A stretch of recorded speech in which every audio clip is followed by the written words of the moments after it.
wala talagang pag-asa na may ceasefire na nabuo.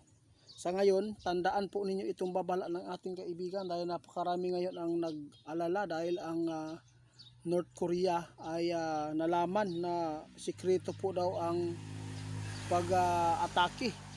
May balita ngayon na ang North Korea ay umatake daw doon sa US. Ito ngayon ang nakakabahala dahil mayroon po tayong ipinapaabot. Subukan natin tanungin si kaibigan kung ano po ang katotohanan dito. Pinyo.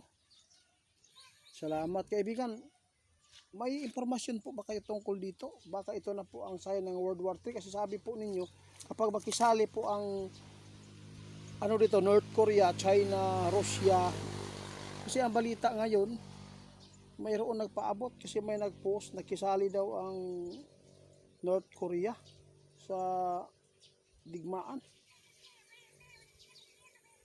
Gusto kong malaman po kung ano po ang nakikita po ninyo. Guys, tandaan ninyo itong sinabi ni Linyo.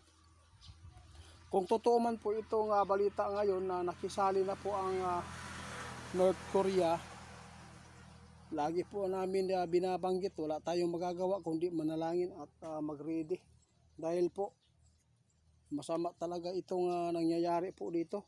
Ang napakadelikado dito, kung mayroon pong gumamit ng nuclear.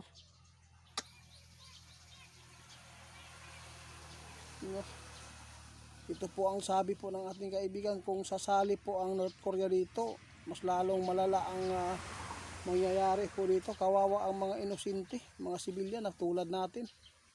Kasi hindi po talaga maganda itong patutunguhan mga idol.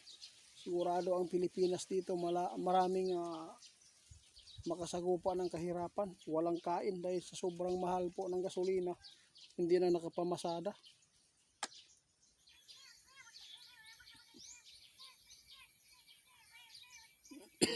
Salamat po sa babala ninyo. Ito po ang sabi ng ating kaibigan, wala po kaming laging ipinapaabot.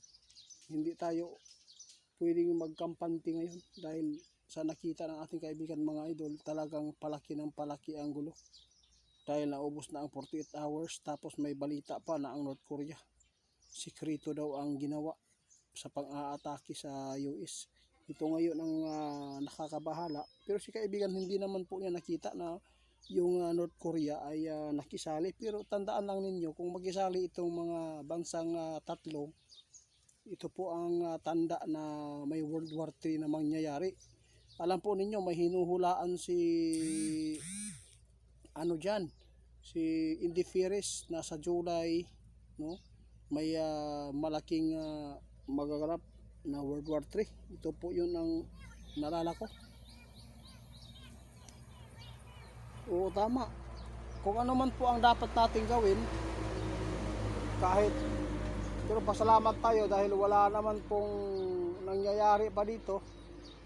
Mag-ingat na lang tayo at maghanda sa pag-prefer natin ng mga kinakailanganin po natin sa pamilya natin na may safety mga bata, gas,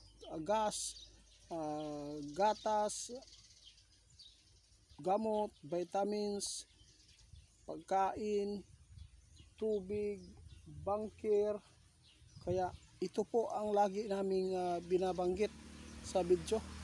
Sa lahat po ng hindi pa na nakaalam no sa feeds ko, mayroon lang akong i-plug diri na paki-report kay Ghost Hunter 88 Punch 2.0 dahil siya po ang scammer.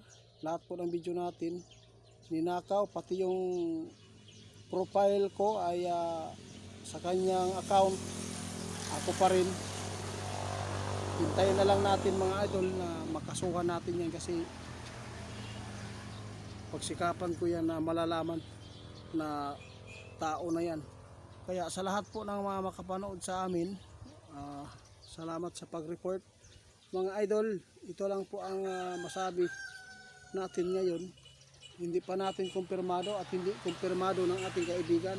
Sa totoo lang, ang North Korea, hindi po nila gusto po ang ginawa ng Amerika sa pang-aatake sa Iran.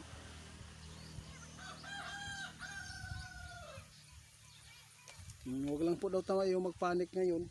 Sa totoo lang, grabe na po ang nangyayari dito sa Pilipinas. Sobrang mahal na ng gas, diesel mga idol. Dito sa amin ngayon, nasa 159 na ang per litro. Kahapon 132. Ang laki po ang tinubo ngayon. Kaya wala tayong magawa. Dahil civilian lang tayo, wala tayong sapat din na pinansyal para imbak ng gas. Kaya ito lang po, tandaan ninyo, hanggat hindi pa nangyari ang sagupaan po sa Pilipinas, yun po ang mga binabanggit po namin. May mga video tayo doon na old, paniuri na lang po ninyo mga idol para may idea kayo. Salamat kaibigan, salamat. Sige guys, daghang salamat. Amping tanan guys, kay mo na gid ni ang sayon guro mga idol na mahitabo ang nakasulat sa Biblia ba, na kini ang panghitabo bansa versus bansa. Hindi pa nangyari ang simbahan versus simbahan idol.